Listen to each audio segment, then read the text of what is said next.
lost about 25 pounds. What type of work? First of all, I never said that. No. Don't believe all you read on the internet, guys. All right. Never told anybody. I'm down some weight. Yeah, from the end of the season last year. But each year is different, man. You gotta rebuild it, and this year I got some time to really focus on some form running and some things early on in the off season that I just didn't have time for last year, and certainly feeling good, and I think it'll pay off, man. I know a lot of people are talking about this, the last dance or something for you, but we've always talked throughout the season, if you lose the Super Bowl or whatever, it's a failure for you. If you come back and win, people keep asking me, are you going to come back? I don't want to speak for you, but have you even thought that far ahead if by chance, you get back to San Francisco next year? I mean, I got 1 year on this contract. I know that, and we'll try and figure out something for next year. The Chiefs organization knows how much I love them. I can't see myself ever playing anywhere else. So we'll deal with that down the road when the time is right. But right now, I'm focused on winning the championship this year. So Travis, this year, what are your expectations for yourself then this year? Just to be the best, to be the best teammate, be the best leader I can. Last year, I think I failed, especially in that last game, and being a leader and being the one that could step up and make plays. So just setting the bar even higher for myself this year than I have in the past. Other than winning another championship, what would make this season a success for you? That's the only way I determine whether it's a success or not, man. It's just kind of how I'm wired now. Earlier on in my career, I would set those goals for myself, and I just think it's just more of a genuine feel and the right mentality. Just go out there and try and make every play for my team, whether it's receiving or blocking or doing whatever I need to do. What did you try to do over the offseason to mentally get yourself ready for another football season? Mentally? Yes. I mean, just as soon as I made the decision to come back, that decision for me needs to be made back in March or early April. Like you set the tone and you put a regimen together that gets your mindset, get your body.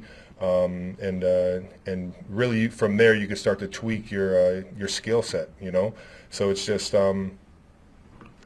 everything involved. You have to evolve every single year in all phases of the game. So you already know that started back in March, and so far we're on track. How did you make the decision to come back for another year? How serious were you? I mean, I love football. I don't think I really thought about it that much. My friends and family and the team and the guys and women in this building. I love coming into work every single day. It wasn't a very tough one for me. I know I'm getting older, but at the same time, I still feel like I got a lot that I can prove in this league. And with that being said, man, it really wasn't that hard of a decision for me. We're going to go Sam, Zach, and then Bakken. When you said you failed to be a leader in the Super Bowl, what do you mean by that? I just didn't make the plays that I thought I should have made. I didn't get open in certain situations. Blocking the right guys, having my attention to detail, motivating my guys to get the the energy and the focus and the confidence that we needed during that game. And I just in that area I just felt like I failed my guys. And then you said you had time this year to do some of that workout stuff. Was that all that prompted you to go through this workout? Well, the biggest thing is just making sure you're out there on the field, being a leader, being the one that's setting the tempo in terms of your work ethic. And I think that is always number one. You got to be able to, walk the walk, as they say, to be able to talk it and preach it to guys. So I think just putting myself in the best situation I can athletically, that's going to pay off down the road in being a leader and being ready for those moments. What was the process like? You touched on this a minute ago. What was the process like when you thought about not playing, and then it sounds like it was really simple in your mind? It wasn't that complicated of a decision. Yeah, I really didn't feel like it was my last game. Just felt like I got a lot more to prove, and I have so much more fun coming into the building. This is related, Travis, but that first podcast you guys did right after the Super Bowl, it really sounded like you were going to be torn, that you were really weighing all those things. Are you able to just clarify a little more about right in those few days? Well, yeah, I mean, you want to let the emotions die down. That was the biggest thing, is that you don't want to make decisions off of initial emotions. But for the most part, once they died down, I still felt like I had that fire in my chest to be able to keep coming in and building and be better and chase another Super Bowl, man. We'll go Pete and then Matt.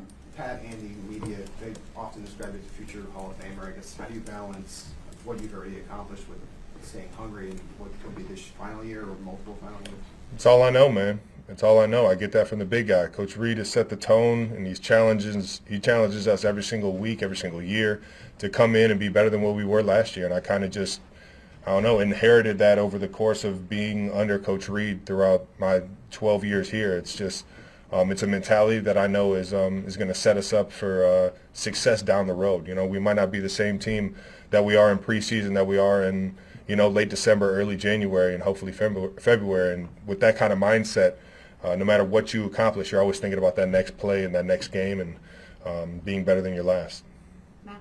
You continue to have more and more on your plate. I know you were in France on Monday. How do you balance all of that schedule, especially just going forward with everything that you have going forward with football and keeping maybe even separate or better, being ready for it? Football is always going to be number one. I love this game.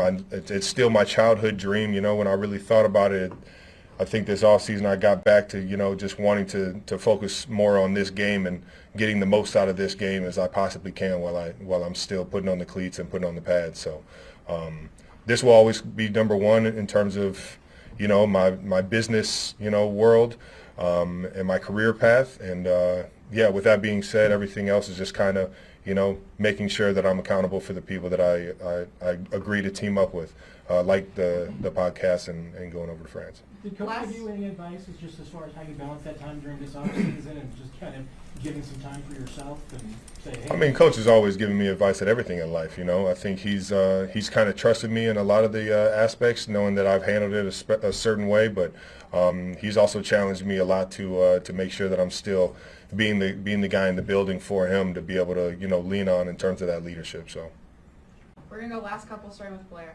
Travis, we saw the ring boxes set up outside. What will the ring this year symbolize for you?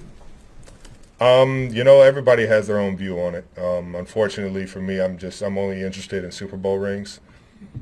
I know what the AFC Championship means to this organization and the family, and you know, the 15 wins and everything is something special that I let everybody else be happy with. Last year wasn't a success for me, and I'm motivated to make sure that we get that other ring this year. We're going to go last to Sam. Travis, just one more follow-up on your off-season work. Do you already notice the effects of the work that you've put in? Yeah, and I'm still putting it in. It's going to be a grind. It's going to, you know, that's what I'm talking about. You got to make that decision early in the off season for a guy like me, because that grind starts now and hopefully it ends in February. And you just keep that consistent work ethic throughout it all, and hopefully throughout the rest of this off season, going into the actual season, and then towards the playoffs. If we're lucky enough to make the playoffs and make another run at it, you'll keep seeing me get better and better as I plan to. Last one. You enjoy still coming in, and the young guys, as you get to be kind of you've been the vet, but to be the older vet in the room now and working with the younger guys. How do you relate to them, and how do you, I guess, put into them what it means to be a chief and the level of success you guys have? Yeah, I mean, they've seen the logo before they got in the building. You know, they understand what type of history and what type of prestige is here, and just, you know, the culture of winning football games. So when you get into this building, you know it's serious. You know we're coming to work, and you know, I think it's not just myself being the oldest guy in the room. It's guys like Chris Jones and obviously Pat Mahomes, Drew Tranquil. You know, Bert. Everybody's really, you know, putting their spin on it. But I think when you get young guys in the building, you get them around this culture, they understand real quick what exactly it takes to be a champion. And you know, with that being said, I love helping everybody out. You know, it's only going to make us better as a team. Everybody has that one goal in mind, and sometimes you just need that reassurance when you're that young that you're doing the right things, and you got to keep moving forward. So, Thanks, Travis. have a good one, guys. I thought he was going to do something. He thought he should do something else, and then we kind of were off page, but that's what this is for. You try to learn those things, and if we get that rep in the game now, we know we're going to be on the same page. We talked it through and had that chance to do it on the practice field. What are your expectations for Travis this year at 35? Yeah, I expect Travis to be Travis, man. And obviously the play on the field is going to be high. He's going to go out there with the mentality that we're trying to win the Super Bowl this year because falling short this last year. But then I think more than anything, it's the leadership that he brings to the building every single day, and how he leads by example and how he leads vocally. It's a big impact on our football team. And so I expect him to play at a high level and then be an even better leader. Patrick, it's been a while now, but did you have any serious thoughts that Travis might really say this is it after the season? Or how engaged were you with him in that time when he was? We never talked about it. I think you have that in the back of your mind. I mean, for anybody that's played a lot of football seasons, there's always a chance that if they're going to come back and you have to put in the work. You have to put in the work in the off season. I think everybody wants to play the games, but putting in the work in the off seasons where stuff gets strenuous. And so for him, I think it was just recalibrating, seeing where he's at, and then I mean, from what I've seen, I think y'all can see it, man. He's ready to go. I mean, he's been putting in the work this off season, and he's excited for another chance to make a run at it. You just figured give him space. I mean, you didn't want to. No, I don't ever press guys and stuff like that, and I just thought I'd give him space and let him make that decision on his own because you don't want to have regret either way. I mean, if you come back, you don't want to come back and not give everything you have to it, and if you leave, you don't want to leave too soon. So it's a happy medium that you have to find. Hopefully, I don't have to find it for a long time, but that's something that every athlete has to deal with in whatever career they have. Patrick, the outside expectation is that the weapons will be healthy, protection should be better this year. When you hear something like that, what can the offense be if all that is true? Yeah, I mean, I think all you can do is just be better than you were the day before. I mean, obviously, we have an expectation that we're going to go out there and score every single drive, but that comes with a lot of single reps, a lot of practice reps, a lot of time spent with the guys, and so it takes every single person in the building to go out there and have the top offense in the league, and so we have to just go into every practice, every film study, whatever that is, with that mindset that we're going to get the best out of it.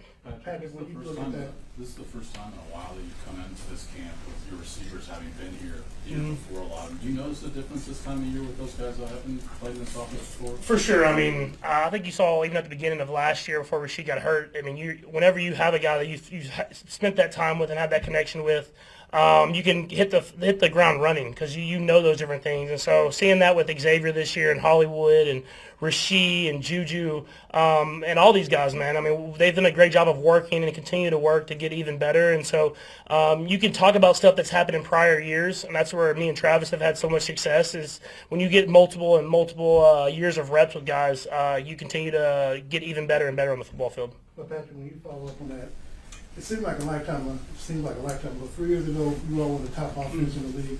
Just over the beginning of last year. Last 2 years, even though you won a Super Bowl and went back to the offensive dip, injuries, of course, played a factor in the last season.